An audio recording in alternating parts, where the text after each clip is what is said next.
All right, guys, $450 average order value and 5% conversion rate minimum. I'm going to show you exactly how you can do it for your online Shopify store and how you can actually have a consistent 5 to 7% conversion rate on a monthly basis. So if you're running ads on Facebook, TikTok, Instagram, Google, whatever you're using to bring a lot of traffic, but you're converting roughly around like 1 to 3% on a monthly basis, it's good to keep you in business. It's a good conversion rate to keep you in business, but it's not going to help you increase your enterprise value and not going to get you the profits that you're looking for, right? Another 1% or 2% increase. The conversion rate makes a big difference when it comes to business online. So the strategies that I'm going to share with you, these are the strategies that we've been using for our 50 plus brands online in the e-commerce space. This will help you change the game of your do business online. So let me actually share my screen. Let me show you what I'm talking about. All right, guys. So I am in my browser right now. I'm going to be reviewing a brand called Leonisa. If you're not familiar with them, these guys sell shapewears. All right, it's a very specific niche for a very specific market. All right, a certain age group buy this product. Mostly middle age and older age women get these type of products to actually wear on their bodies to look better. Right, it's a very niche product, but the more niche your product is, the easy it is to sell if you know what you're doing when it comes to your user experience on your website. Regardless if it's a homepage, collections page, your navigation system, and your product page, people perceive you as,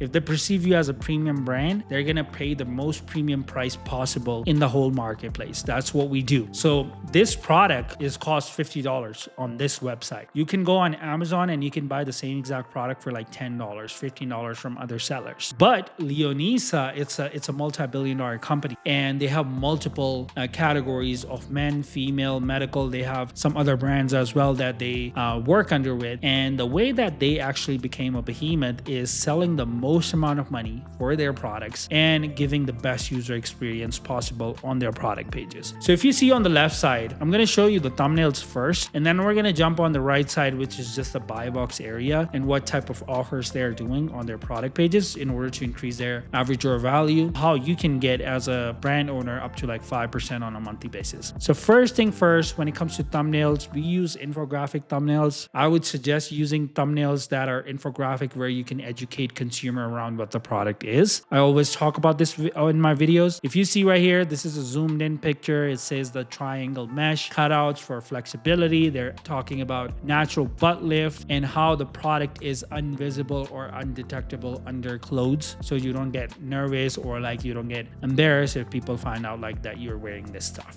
If I scroll further down, you can actually see a human being wearing the actual product with a full body. You can see a 3D motion graphic video on this right side. We do a lot of 3D motion graphic videos for a lot of e-commerce brands that I personally work with. This helps basically brings a lot of interaction with the consumer when they actually come onto your website. It depends on the product. If you have a product that requires unboxing review or like an unboxing experience, or maybe you have a furniture store and your furniture can be put together in 10 different ways, you can use these 3D motion graphic videos in order to educate the consumer around what the product do. You can see a video of a person wearing the product. You can see all the angles, and this is where UGC content helps a lot. I personally use this in my thumbnails, a lot of UGC content, because it helps us just with the interaction side of things. You don't need to put like super long landing pages in order to sell the product. You just need enough for a consumer to actually purchase from you and build that trust factor. On the right side,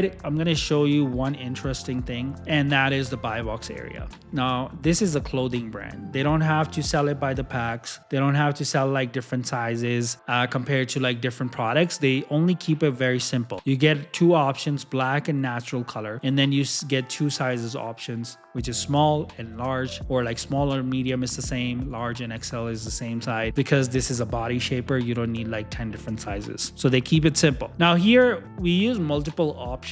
So we can say like delivery in 2 to 5 business days. We can say ship by tomorrow. We can say something along the lines where we can talk about like ready to ship, free 30-day money back guarantee, 60-day money back guarantee, just to build them trust factor. And this is where you can actually increase your average order value. Normally, I don't do more than 1 or 2 products on my product pages where we showcase products that is related with the main product. If somebody's purchasing the shorts that is a body shaper, they might be interested in purchasing an upsell as well for the same exact product, but it's just not shorts. It's basically a pajama style. right, in different color or maybe the same color, right? This is where upsells becomes very interactive. 99 of the e-commerce stores owner, they will just use like plugins here, and plugins normally pick whatever products the plugin thinks that, okay, this is the correct product, but it's not a personalized experience. So you need to be very careful with the add-ons. Now, let me show you an interesting part, which is the UGC content. This is pretty common nowadays. You will see that in every other store, but how personalized it is makes a big difference of how people are going to purchase from your product pages. All right. So videos, Instagram videos, before and afters, you can use it in your sliders. And with the Leonisa, what they do is they give you an opportunity to upload your video as well for a $5 or $10 gift card in return. So if you're